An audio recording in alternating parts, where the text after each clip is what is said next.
ಆತ್ಮೀಯ ವಿದ್ಯಾರ್ಥಿಗಳೇ, Kannada class room ಚಾನಲ್ಗೆ ಸ್ವಾಗತ. ಇವತ್ತಿನ ವಿಡಿಯೋದಲ್ಲಿ ನಾವು 8ನೇ ತರಗತಿ ಗಣಿತ ಅಧ್ಯಾಯ 4 ಚತುರ್ಭುಜ ಈ ಅಧ್ಯಾಯದಲ್ಲಿ ಬರುವಂತಹ ವಿಷಯ ಕಂಡುಹಿಡಿಯಿರಿ.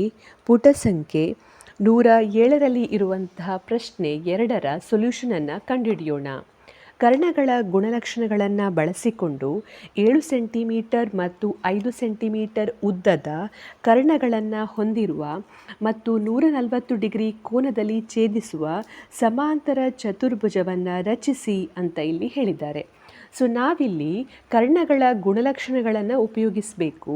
ನೀವು ಒಂದು ಸಮಾಂತರ ಚತುರ್ಭುಜವನ್ನು ತೆಗೆದುಕೊಂಡ್ರೆ ಅದರಲ್ಲಿ ಇರುವಂತಹ ಗುಣಲಕ್ಷಣ ಸಮಾಂತರ ಚತುರ್ಭುಜದ ಕರ್ಣಗಳು ಪರಸ್ಪರ ಅರ್ಧಿಸುತ್ತವೆ ಅಂತ ನಾವಿಲ್ಲಿ ಹೇಳ್ಬೋದು. ಈಗ ಉದಾಹರಣೆಗೆ ಈ ರೀತಿ ಒಂದು ಸಮಾಂತರ ಚತುರ್ಭುಜ ಇದ್ದರೆ ಈ ಸಮಾಂತರ ಚತುರ್ಭುಜದಲ್ಲಿ ಇದೆರಡು ಕರ್ಣಗಳು. ಈ ಕರ್ಣಗಳು ಪರಸ್ಪರ ಅರ್ಧಿಸುತ್ತವೆ ಅಂತ ಹೇಳಿದರೆ ಇವುಗಳ ಈ ಭಾಗ ಮತ್ತು ಈ ಭಾಗ ಒಂದೇ ರೀತಿಯಾಗಿರ್ತದೆ. ಅಂದರೆ ಅದು ಕರ್ಣಗಳನ್ನು ಸಮಭಾಗಗಳಾಗಿ ವಿಂಗಡಿಸುತ್ತದೆ ಅಂತ ನಾವಿಲ್ಲಿ ಹೇಳ್ಬೋದು.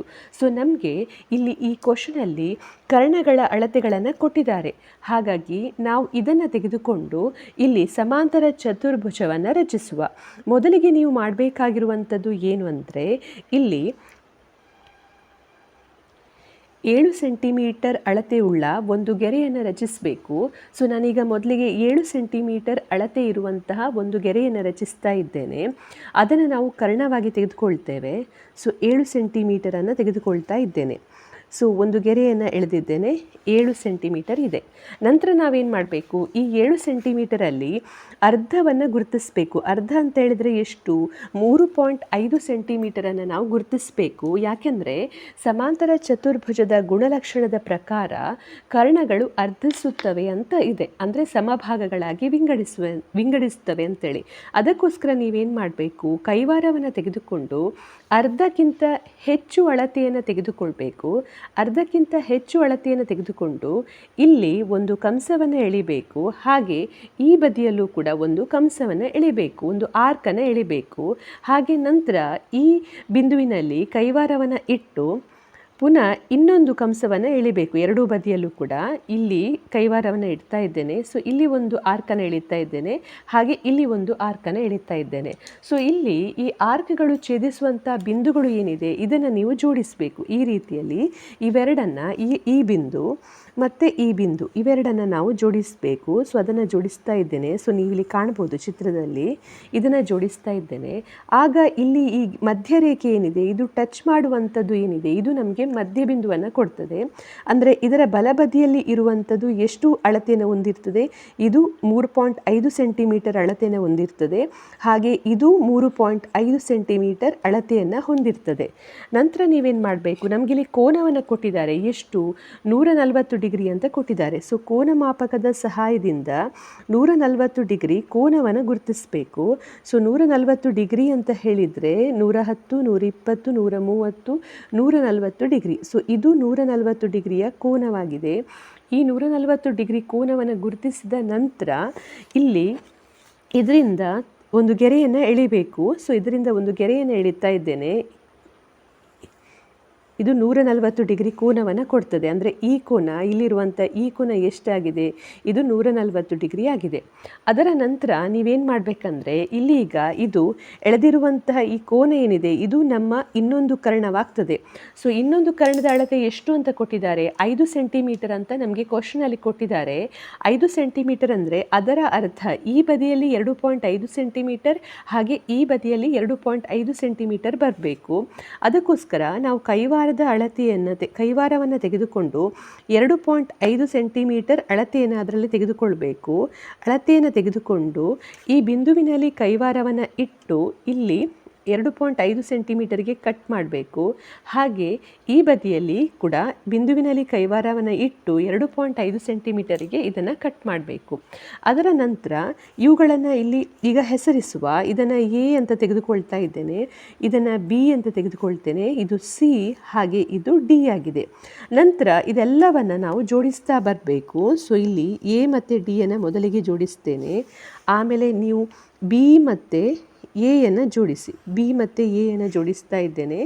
ನಂತರ ಸಿ ಮತ್ತು ಬಿಯನ್ನು ಜೋಡಿಸಿ, ಆಮೇಲೆ ಸಿ ಮತ್ತು ಡಿಯನ್ನು ಜೋಡಿಸಿ, ಸಿ ಮತ್ತು ಡಿಯನ್ನು ಜೋಡಿಸ್ತಾ ಇದ್ದೇನೆ. ಸೊ ಇಲ್ಲಿ ನೀವು ಕಾಣ್ಬೋದು ನಮಗೆ ಎ ಬಿ ಸಿ ಡಿ ಎನ್ನುವಂತಹ ಸಮಾಂತರ ಚತುರ್ಭುಜ ಸಿಕ್ಕಿದೆ. ಹಾಗೆ ಇಲ್ಲಿ ಕೋನ 140 ಡಿಗ್ರಿ ಇದೆ. ಅದೇ ರೀತಿ ಇಲ್ಲಿ ಇರುವಂಥ ಅಳತೆ, ಈ ಬಾವಿನ ಅಳತೆ ಇದು ಎಷ್ಟಾಗಿದೆ, ಇದು 2.5 ಸೆಂಟಿಮೀಟರ್. ಯಾಕೆಂದರೆ ನಮಗೆ ಕರ್ಣದ ಉದ್ದವನ್ನು 5 ಸೆಂಟಿಮೀಟರ್ ಅಂತ ಕೊಟ್ಟಿದ್ದರು. ಹಾಗೆ ಈ ಚಿತ್ರದಲ್ಲಿ ಬಿ ಡಿ ಎನ್ನುವಂಥದ್ದು ಏನಾಗಿದೆ, ಇದು ಕರ್ಣವಾಗಿದೆ. ಹಾಗೆ ಎ ಸಿ ಎನ್ನುವಂಥದ್ದು ಕರ್ಣವಾಗಿದೆ. ಬಿ ಡಿಯ ಅಳತೆ ಎಷ್ಟಾಗಿದೆ, ಬಿ ಡಿ ಅಳತೆ 5 ಸೆಂಟಿಮೀಟರ್, ಎ ಸಿ ಅಳತೆ 7 ಸೆಂಟಿಮೀಟರ್ ಆಗಿದೆ. ನಾವು ಅದನ್ನು ಸಮಭಾಗವಾಗಿ ವಿಂಗಡಿಸಿದ್ದೇವೆ. ಈ ಬದಿಯಲ್ಲಿ 2.5 ಸೆಂಟಿಮೀಟರ್, ಈ ಬದಿಯಲ್ಲಿ 2.5 ಸೆಂಟಿಮೀಟರ್. ಸೊ ನೀವಿಲ್ಲಿ ನೋಡ್ಬೋದು ಸಮಾಂತರ ಚತುರ್ಭುಜದ ಗುಣಲಕ್ಷಣದಲ್ಲಿ ಏನು ಹೇಳ್ತದೆ, ಸಮಾಂತರ ಚತುರ್ಭುಜದ ಕರ್ಣಗಳು ಪರಸ್ಪರ ಅರ್ಧಿಸುತ್ತವೆ ಅಂತ ಹೇಳ್ತದೆ. ಸೊ ಅದನ್ನು ನಾವಿಲ್ಲಿ ತೋರಿಸಿದ್ದೇವೆ. ಇದು ಈಗ ಓ ಬಿಂದು ಅಂತ ತೆಗೆದುಕೊಂಡ್ರೆ ಈಚೆ ಬದಿಯಲ್ಲಿ 2.5 ಇದೆ, ಈಚೆ ಬದಿಯಲ್ಲಿ 2.5 ಸೆಂಟಿಮೀಟರ್ ಇದೆ. ಸೊ ಈ ರೀತಿಯಲ್ಲಿ ನೀವು ಕ್ವಶನ್ ನಂಬರ್ 2 ಸಾಲ್ವ್ ಮಾಡ್ಬೋದು. ನೆಕ್ಸ್ಟ್ ಕ್ವಶನ್ ನಂಬರ್ 3 ಕರ್ಣಗಳ ಗುಣಲಕ್ಷಣಗಳನ್ನು ಬಳಸಿಕೊಂಡು 4 ಸೆಂಟಿಮೀಟರ್ ಮತ್ತು 5 ಸೆಂಟಿಮೀಟರ್ ಉದ್ದದ ಕರ್ಣಗಳನ್ನು ಹೊಂದಿರುವ ವಜ್ರಾಕೃತಿಯನ್ನು ರಚಿಸಿ ಅಂತ ಹೇಳಿದ್ದಾರೆ. ಸೊ ಇಲ್ಲಿ ನೀವು ವಜ್ರಾಕೃತಿಯ ಕರ್ಣಗಳ ಗುಣಲಕ್ಷಣಗಳನ್ನು ಉಪಯೋಗಿಸಬೇಕು. ಸೊ ಏನು ಹೇಳ್ತದೆ ವಜ್ರಾಕೃತಿಯ ಕರ್ಣಗಳು, ಮೊದಲ ಗುಣಲಕ್ಷಣ ಇಲ್ಲಿ ನಾವು ಕೊಟ್ಟಿದ್ದೇವೆ. ಸೊ ಇದನ್ನು ಒಂದೊಂದಾಗಿ ಎಕ್ಸ್ಪ್ಲೇನ್ ಮಾಡ್ತಾ ಹೋಗ್ತೇನೆ. ಈಗ ಇದೊಂದು ವಜ್ರಾಕೃತಿ ಅಂತ ಇದ್ದರೆ, ಈ ವಜ್ರಾಕೃತಿಯಲ್ಲಿ ಮೊದಲಿಗೆ ಗುಣಲಕ್ಷಣ ಏನಂದರೆ ಕರ್ಣಗಳು ಪರಸ್ಪರ ಅರ್ಧಿಸುತ್ತವೆ. ಅಂದರೆ ಇದು ಈಗ ಎ ಸಿ ಮತ್ತು ಬಿ ಡಿ ಕರ್ಣ ಆಗಿದೆ. ಇವುಗಳು ಸಮಭಾಗಗಳಾಗಿ ವಿಂಗಡಿಸಲ್ಪಡ್ತವೆ. ಈ ಭಾಗ ಇದಕ್ಕೆ ಸಮವಾಗಿರ್ತದೆ, ಈ ಭಾಗ ಇದಕ್ಕೆ ಸಮವಾಗಿರ್ತದೆ. ಆದ್ದರಿಂದ ಇದು ಮೊದಲನೇ ಗುಣಲಕ್ಷಣ. ಎರಡನೇ ಗುಣಲಕ್ಷಣ ವಜ್ರಾಕೃತಿಯ ಕರ್ಣಗಳು 90 ಡಿಗ್ರಿ ಕೋನದಲ್ಲಿ ಛೇದಿಸುತ್ತವೆ. ಅಂದರೆ ಇಲ್ಲಿ ಉಂಟಾಗುವಂಥ ಕೋನ ಏನಿದೆ ಇದು 90 ಡಿಗ್ರಿ ಆಗಿರ್ತದೆ. ಈ ಕೋನ 90 ಡಿಗ್ರಿ, ಇದು 90 ಡಿಗ್ರಿ, ಹಾಗೆ ಎಲ್ಲ ಕೋನಗಳು 90 ಡಿಗ್ರಿ ಆಗಿರ್ತದೆ. ಹಾಗೆ ಮೂರನೇ ಗುಣಲಕ್ಷಣ ವಜ್ರಾಕೃತಿಯ ಕರ್ಣಗಳು ಅದರ ಕೋನಗಳನ್ನು ಅರ್ಧಿಸುತ್ತವೆ ಅಂತ ಹೇಳಿ. ಅಂದರೆ ಇಲ್ಲಿ ಈಗ ಕೋನ ಡಿ ಏನಿದೆ, ಇಲ್ಲಿ 2 ಕೋನಗಳನ್ನು ನೀವು ಕಾಣ್ಬೋದು. ಈಚೆ ಒಂದು ಕೋನ ಇದೆ, ಈಚೆ ಒಂದು ಕೋನ ಇದೆ. ಈ 2 ಕೋನಗಳು ಸಮವಾಗಿರ್ತದೆ. ಈಗ ಇದು 40 ಡಿಗ್ರಿ ಇದ್ದರೆ ಇದು ಕೂಡ 40 ಡಿಗ್ರಿ ಇರ್ತದೆ. ಅಂದರೆ ಕೋನಗಳು ಅಳತೆ ಒಂದೇ ರೀತಿಯಾಗಿರ್ತದೆ. ಹಾಗೆ ಇಲ್ಲಿ ಒಂದು ಕೋನ ಇದೆ, ಇಲ್ಲಿ ಒಂದು ಕೋನ ಇದೆ. ಕೋನ ಎಯಲ್ಲಿ ಈ ಕೋನ ಮತ್ತು ಈ ಕೋನ ಒಂದೇ ರೀತಿಯಾಗಿರ್ತದೆ, ಸಮವಾಗಿರ್ತದೆ. ಸೊ ಅದು ವಜ್ರಾಕೃತಿಯ ಕರ್ಣಗಳು ಅದರ ಕೋನಗಳನ್ನು ಅರ್ಧಿಸುತ್ತದೆ ಅಂತ ಹೇಳಿ. ಸೊ ಇಲ್ಲಿ 3 ಗುಣಲಕ್ಷಣಗಳಿವೆ. ನಾವು ಈ 2 ಗುಣಲಕ್ಷಣಗಳನ್ನು ಉಪಯೋಗಿಸಿ ಮೊದಲಿಗೆ ವಜ್ರಾಕೃತಿಯನ್ನು ರಚಿಸುವ. ಸೊ ನಮಗೆ ಕೊಟ್ಟಿರುವಂಥದ್ದು ಏನಿಲ್ಲಿ, ನಮಗೆ ಇಲ್ಲಿ 4 ಸೆಂಟಿಮೀಟರ್ ಮತ್ತು 5 ಸೆಂಟಿಮೀಟರ್ ಉದ್ದದ ಕರ್ಣಗಳನ್ನು ಹೊಂದಿರುವಂಥ ವಜ್ರಾಕೃತಿಯನ್ನು ರಚಿಸಿ ಅಂತ ಹೇಳಿದ್ದಾರೆ. ಸೊ ಹಾಗಾಗಿ ಮೊದಲಿಗೆ ನೀವು ಇಲ್ಲಿ 5 ಸೆಂಟಿಮೀಟರನ್ನು ತೆಗೆದುಕೊಳ್ಳಿ. ಈ 5 ಸೆಂಟಿಮೀಟರ್ ಎನ್ನುವಂಥದ್ದು ಕರ್ಣವಾಗಿದೆ. ಸೊ 5 ಸೆಂಟಿಮೀಟರನ್ನು ನಾನಿಲ್ಲಿ ಗುರುತಿಸ್ತಾ ಇದ್ದೇನೆ. So 5 centimetre. ಅದರ ನಂತರ ಇದರ ಅರ್ಧ ಅಂದರೆ 2.5 ಸೆಂಟಿಮೀಟರನ್ನು ನಾವೀಗ ಫೈಂಡ್ ಔಟ್ ಮಾಡಬೇಕು.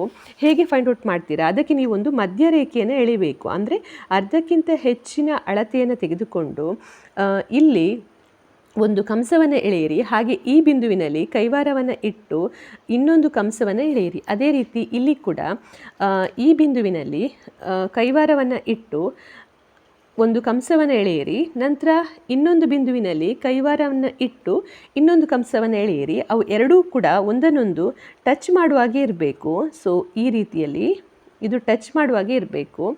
ನಂತರ ಅವುಗಳು ಛೇದಿಸುವಂಥ ಬಿಂದು ಏನಿದೆ ಅವೆರಡನ್ನು ಜೋಡಿಸಿ.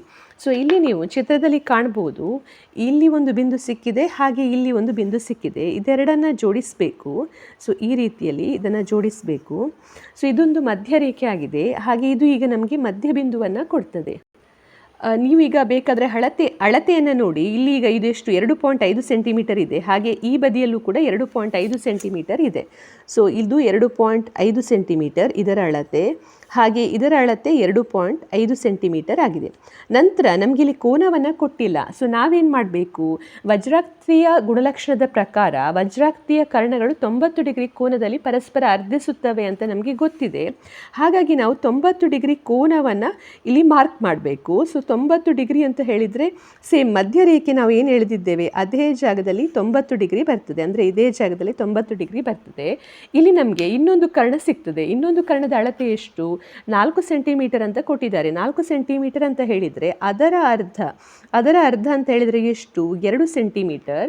ಸೊ ನೀವು 2 ಸೆಂಟಿಮೀಟರನ್ನು ಗುರುತಿಸ್ಕೊಳ್ಬೇಕು. 2 ಸೆಂಟಿಮೀಟರನ್ನು ಗುರುತಿಸಿಕೊಂಡು ಈ ಬಿಂದುವಿನಲ್ಲಿ ಕೈವಾರವನ್ನು ಇಟ್ಟು ಇದನ್ನು ಇಲ್ಲಿ ಕಟ್ ಮಾಡಬೇಕು. ಹಾಗೆ ನೆಕ್ಸ್ಟ್ ಪುನಃ ಕೆಳಗಡೆ ಈ ಬಿಂದುವಿನಲ್ಲಿ ಕೈವಾರವನ್ನು ಇಟ್ಟು ಇದನ್ನು ಕಟ್ ಮಾಡಿ. ಸೊ ಆಗ ನಿಮಗೆ ಇನ್ನೊಂದು ಬಿಂದು ಸಿಗ್ತದೆ. ಸೊ ಈಗ ನೀವು ಇದನ್ನು ಹೆಸರಿಸ್ಬೋದು. ಇದನ್ನು ಎ ಅಂತ ಹೆಸರಿಸ್ತೇನೆ, ಇದನ್ನು ಬಿ, ಹಾಗೆ ಇದನ್ನು ಸಿ, ಹಾಗೆ ಇದನ್ನು ಡಿ ಅಂತ ಹೆಸರಿಸ್ತೇನೆ. ಮತ್ತು ಇಲ್ಲಿರುವಂಥ ಈ ಕೋನ ಎಷ್ಟಾಗಿದೆ? ಈ ಕೋನ 90 ಡಿಗ್ರಿ ಆಗಿದೆ. ನಂತರ ಇವೆಲ್ಲವನ್ನು ಜೋಡಿಸ್ತಾ ಬನ್ನಿ. ಸೊ ಜೋಡಿಸಿದಾಗ ನಿಮಗಿಲ್ಲಿ ಒಂದು ವಜ್ರಾಕೃತಿ ಸಿಗ್ತದೆ. ಸೊ ಇಲ್ಲಿ ಜೋಡಿಸ್ತಾ ಇದ್ದೇನೆ. ಎ ಮತ್ತು ಬಿಯನ್ನು ಜೋಡಿಸ್ತೇನೆ, ನಂತರ ಬಿ ಮತ್ತು ಸಿಯನ್ನು ಜೋಡಿಸ್ತೇನೆ, ಆಮೇಲೆ ಸಿ ಮತ್ತು ಡಿಯನ್ನು ಜೋಡಿಸಿ, ಹಾಗೆ ಡಿ ಮತ್ತು ಎಯನ್ನು ಜೋಡಿಸಿ. ಸೊ ನೀವಿಲ್ಲಿ ಕಾಣ್ಬೋದು, ಇಲ್ಲಿಗ ವಜ್ರಾಕೃತಿ ರಚನೆಯಾಗಿದೆ. ಹಾಗೆ ಇಲ್ಲಿರುವಂತಹ ಇದು ಈಗ ಓ ಅಂತ ನಾವು ತೆಗೆದುಕೊಂಡ್ರೆ ಇಲ್ಲಿರುವಂಥ ಈ ಭಾಗದ ಅಳತೆ 2 ಸೆಂಟಿಮೀಟರ್ ಆಗಿದೆ. ಹಾಗೆ ಈ ಭಾಗದ ಅಳತೆ ಏನು? 2 ಸೆಂಟಿಮೀಟರ್ ಆಗಿದೆ. ಅದೇ ರೀತಿ ಇಲ್ಲಿ ಎ ಸಿ ಎನ್ನುವಂಥದ್ದು ಕರ್ಣವಾಗಿದೆ. ಇದರ ಒಟ್ಟು ಅಳತೆ ಎಷ್ಟು? 5 ಸೆಂಟಿಮೀಟರ್. ಅದು 2 ಸಮಭಾಗಗಳಾಗಿ ವಿಂಗಡಿಸಲ್ಪಟ್ಟಿದೆ. ಹಾಗೆ ಬಿ ಡಿ ಎನ್ನುವಂಥದ್ದು ಕರ್ಣ. ಇದರ ಒಟ್ಟು ಅಳತೆ 4 ಸೆಂಟಿಮೀಟರ್.